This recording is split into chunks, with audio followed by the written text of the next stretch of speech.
Something really shady just happened, and yes, it involves ESPN, Caitlin Clark, and the All-Star Game. You may have seen the headlines everywhere. ESPN claimed that the 2024 WNBA All-Star Game pulled in massive ratings, and that Caitlin Clark was a huge reason for that. But here's the thing. Something doesn't add up. In fact, people are now calling them out for what looks like a complete lie. Let's break it all down right after the game.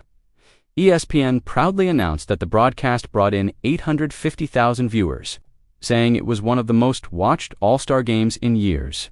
But media experts and even some fans quickly started asking questions. That number just didn't seem to line up with the real-time viewership data available from trusted tracking sources. Dig a little deeper. And here's what's really wild. ESPN was using combined numbers from TV and streaming without clearly explaining it. Basically, they added the ESPN broadcast plus WNBA app viewers plus ESPN plus any YouTube clips that had traffic, then packaged it as a single TV number to make it seem like the ratings were through the roof. But the truth, the actual live broadcast, ratings were closer to only 540,000 on traditional TV. Not bad, but nowhere near the hype ESPN created. And here's where it gets more controversial. Caitlin Clark fans, and even some critics, are saying ESPN is using her name for clickbait and inflating numbers just to make it seem like Clark is boosting the entire league more than she is. Let's be clear, Caitlin Clark has changed the WNBA forever. Her impact is very real. Ratings have gone up since she joined the Indiana Fever. People are watching, merch is selling, and arenas are packed, but ESPN trying to exaggerate those effects doesn't help anyone. In fact, it puts even more pressure on Clark. It paints a picture that, if numbers drop even slightly, it's her fault. That's not fair, and fans are calling it out. Even some WNBA players reacted subtly online. A few reposted tweets that questioned the numbers, while others liked posts suggesting ESPN needs to be more honest. What's worse, this isn't the first time ESPN has been accused of playing with numbers.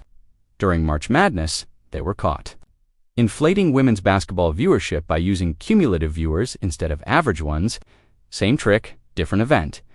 At the end of the day, the truth matters. You don't need to fake numbers when the story is already amazing.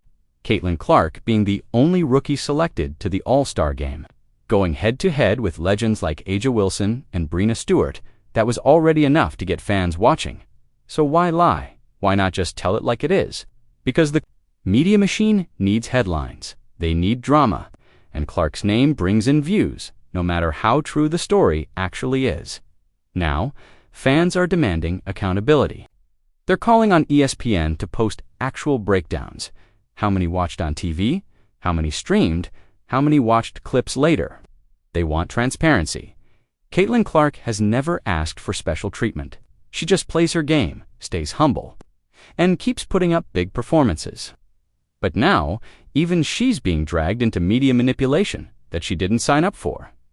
Let's hope ESPN listens, because inflating the numbers and misleading the public might get clicks, but it kills credibility. And if there's one thing Caitlin Clark deserves, it's the truth. Not inflated headlines, not fake numbers, just honesty. What do you think? Did ESPN go too far this time? Is this the media overhyping Clark for clicks, or just bad communication? Drop your thoughts below, and don't forget to like and subscribe if you're tired of the fake news cycle.